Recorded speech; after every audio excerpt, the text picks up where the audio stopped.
How does a medical bill come together? How is a claim adjudicated? How can I reliably predict an employer's projected cost? AI enables you to feed and train models to understand what you are doing, the context that you are applying it to. And then it takes a really, really complex subject matter and it turns it into generative, human-readable text. Hello and welcome to the Leader's Edge podcast. I'm Zach Ewell, market analyst and podcast producer. Last spring, I had the pleasure to host several conversations at this year's Employee Benefits Leadership Forum in Colorado Springs. In fact, several conversations were so intriguing that we at Leader's Edge decided to turn them into a podcast mini-series. In our third episode featuring conversations we had on the ground at EBLF, I talk with Ahmed Marmoush, CEO and co-founder of Handl Health, an AI platform that aggregates and analyzes publicly available healthcare pricing data to aid insurance brokers in growing their book of business. Marmoush shares his life's journey of immigrating to several countries, how he got inspired to start his business, the intricacies of AI, and advice he has for young entrepreneurs. Ahmed, thank you so much for joining me today. Thank you for having me. Absolutely. We're right here at the center of EBLF right now. A lot of people are talking, a lot of business is going on, and I'm very excited to have a conversation with you. Yeah, we're delighted to be here. I mean, it's our first time here, and this is such an incredible event, so thank you. As I understand it, you have a degree in pharmacy? I do. And did you always want to become a pharmacist? You know what? I actually didn't. For a while, I wanted to be a ship captain. Okay. But my mother vetoed that, and I come from a family of pharmacists, actually. So my father is a pharmacist, my mother is a pharmacist, and I have a sister who's 2 years older than me, who's also a pharmacist. So this was almost like a rite of passage. Okay. Why ship captain? I'm just interested. You know, New Zealand is where I call home. Okay. And there's one thing that everybody really knows about New Zealand, and it's an island. Sure. It has 5 million people, but it's surrounded by oceans. Yes. Right. So we spent a lot of my upbringing on boats and enjoying the wildlife of New Zealand, particularly the ocean wildlife. So hence the reason. Okay, yes. interesting. Yes, okay. yes. All right. Tell me about your background. As I understand it, your family is from Egypt, right? That's right, yes. And then you're also from New Zealand, like you said. And now you live in the U.S. That's right. You're quite the world traveler. How did that all kind of come to be? Yeah, so surprisingly, actually, I was born in Kuwait. Okay. Yeah, because my father at the time was working for Roche Pharmaceuticals. Oh, okay. Yes, all yes. Right. And so both my parents are, however, Egyptian. Okay. And so I am Egyptian by heritage and have always been an immigrant basically everywhere I've been. So we immigrated to New Zealand when I was quite young, and I spent most of my life there. So did all my schooling in New Zealand. And then when it came time for me to explore my professional career and ambitions, I realized that I needed to see more of the world. Sure. So I had the opportunity through my prior employer actually to spend a bit of time in Australia initially, and then in the UK for about 4 years, and I've been in the US for about 5 years now. Okay. Oh, wow. Yeah. For 5 years. Okay. So you're kind of like ever since, or like I guess right before COVID started. Yes. So this has been quite the journey. Quite the journey, actually. Yeah, I was here for about 6 months, and then COVID hit and everything shut down. Oh, wow. Wow. Which was quite the experience. Yeah, that's quite the immigration experience. So New Zealand's healthcare system is unique and different compared to the US, and you are the CEO and co-founder of Handl Health. What influences and experience helped inform how you shaped and started Handl Health? Did your pharmacy degree have an influence at all? Yeah, definitely. So coming out of university, I was a clinical pharmacist for a large health system in New Zealand for some time. So I was working up on the wards alongside physicians and nurses and making recommendations on treatment plans for patients. And I really enjoyed that experience, but I was frustrated with working in what I considered to be a system that was quite inefficient and broken in some ways. So I actually went back to university and studied business, and then came out of that and decided I wanted to move into consulting. And I had the opportunity to actually join a boutique consultancy working with the former Director General of the New Zealand Health System, which is the highest ranking position prior to the political sort of position that leads the political party's healthcare during that term. And so through that experience, I kind of learned everything that I know about what constitutes running an effective healthcare system, right the way through from how do you fund care? How do you evaluate population health? What does it look like to create incentive structures for providers that drive outcomes for patients, right? Sure. And so through that process, I was fortunate enough to have, I would consider a 4-year experience with that boutique consultancy, which to me really shaped most of my career today. And then from there, we were actually acquired as a firm by EY, Ernst & Young. And with EY, I had the fortune to live in and travel as well as work in a number of different healthcare systems. So I had a stint in Australia, as I mentioned, in the UK, and then came to the US. And so interestingly, through that process, Australia, the UK, they do also have primarily government-sponsored healthcare. Yes. Right? Yeah. And when I came to the US, the reason for coming here was I'd met a former EY partner in the UK, in the London office actually of EY. And he was sharing with me how America was embarking on their value-based medicine journey and how they were looking for expertise from folks who had worked in government-sponsored healthcare to bring some of the mindset around how you think about contracting for outcomes, how you drive the appropriate infrastructure to deliver the highest value and access to the healthcare services that people need for the lowest cost possible.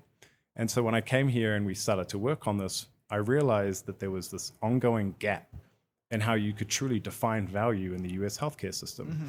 And that is, you couldn't get access to the true cost of care. You wouldn't understand how much an MRI was. You couldn't understand how much a tonsillectomy was. Yeah. You know, there was this black box that was considered commercially sensitive information. And that was foreign to me. You know, in every other health system that I had worked on, there was complete transparency around cost and quality. You knew exactly how much it costs to do anything in the system. And that's foundational to actually driving any value-based medicine system. You describe yourselves, Handl Health, as an AI platform that aggregates and analyzes publicly available healthcare pricing data to aid insurance brokers in growing their book of business. You know, you kind of talked about transparency there, and that totally makes sense. Tell me more about that. Yeah.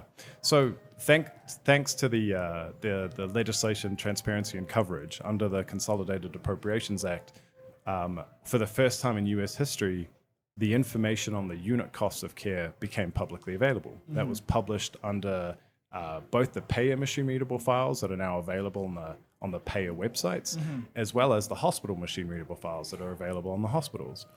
What that gives you is effectively a complete picture on the cost behind networks that are available through the carriers today. The challenge, however, is that data is huge. Yes. It has a ton of noise in it, and it's difficult for the average person to take that information and make it usable, specifically in the employee benefits world, which is where we're focused.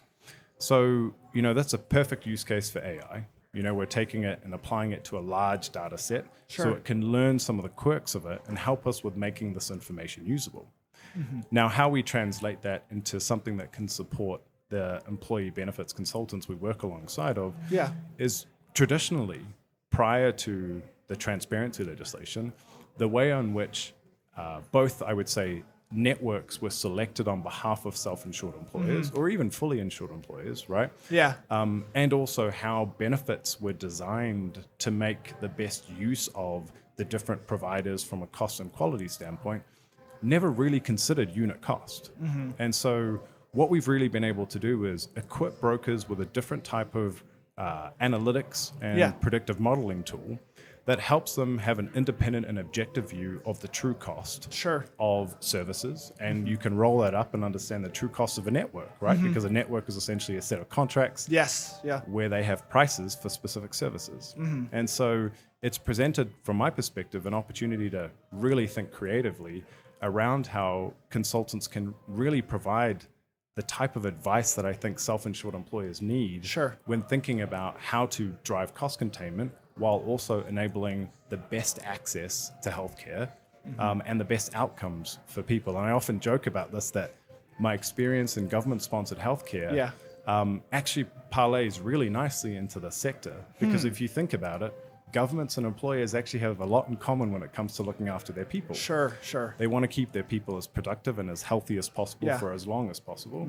And they want to do it for the lowest cost possible because Sure. ultimately it comes out of their bottom line. Yeah, right? no, there's a lot of incentives there that are matched. Could you give me a simple but specific example of how your platform could assist a broker or their clients? Yeah, definitely. So one example that I can think of is a client of ours who was going through a finalist presentation with a prospect.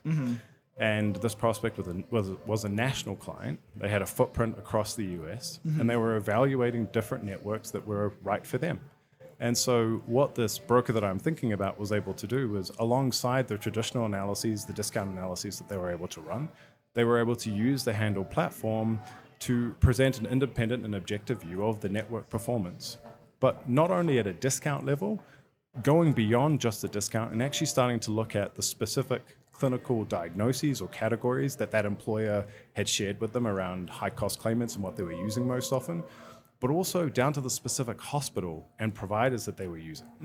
And what you actually see in the data is that the discounts, they hide the spread. They hide the spread of cost.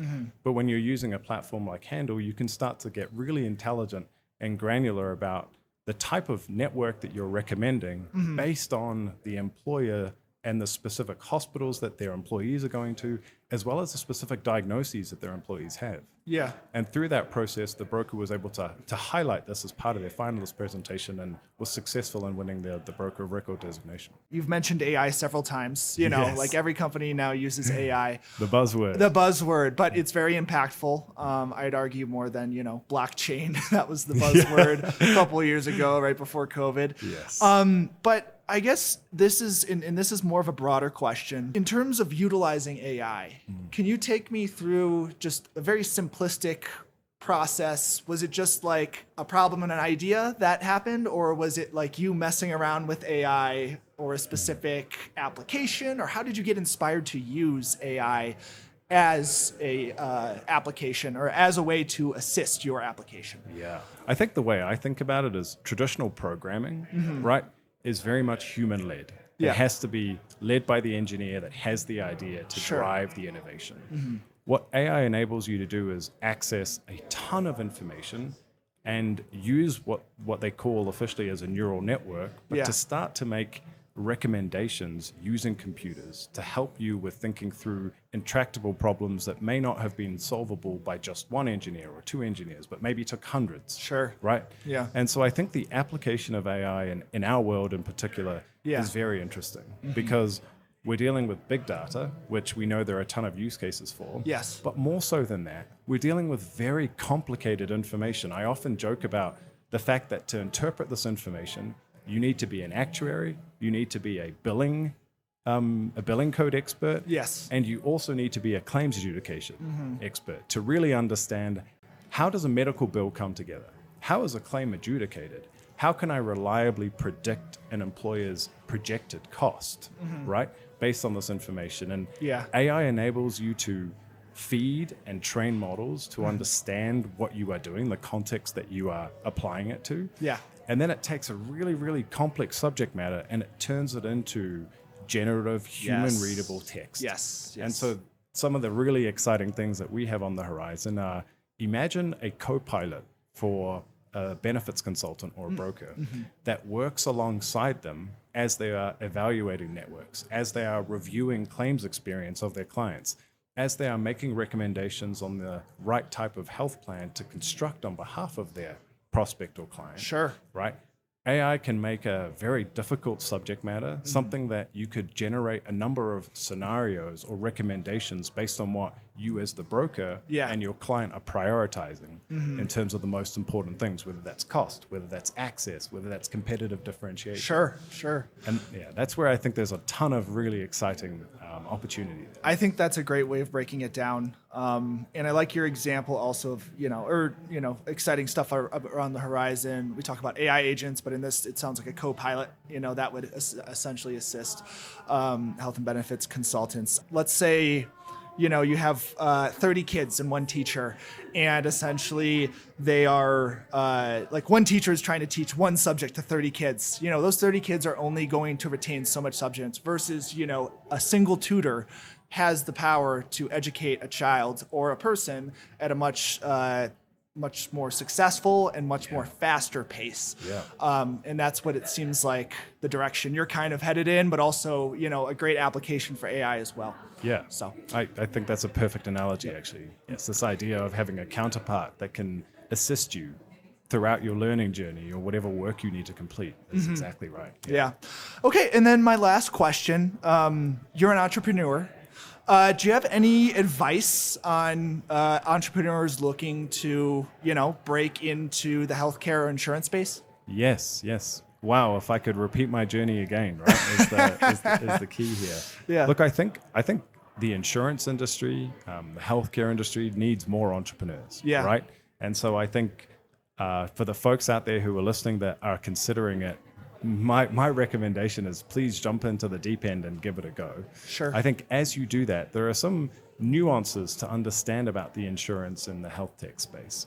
And that in particular comes down to understanding the relationships, I think, that really drive this business. Yeah. One of the things that I initially overlooked when I started this is the power of relationships and just how significant, when it comes to making high cost decisions, how significant relationship building is and investing in people and the time to understand people. And I don't think you can value the importance of spending time with prospects, clients, and understanding the problems they face and really learning them in an intricate level of detail so you can learn to best serve their needs. Yeah.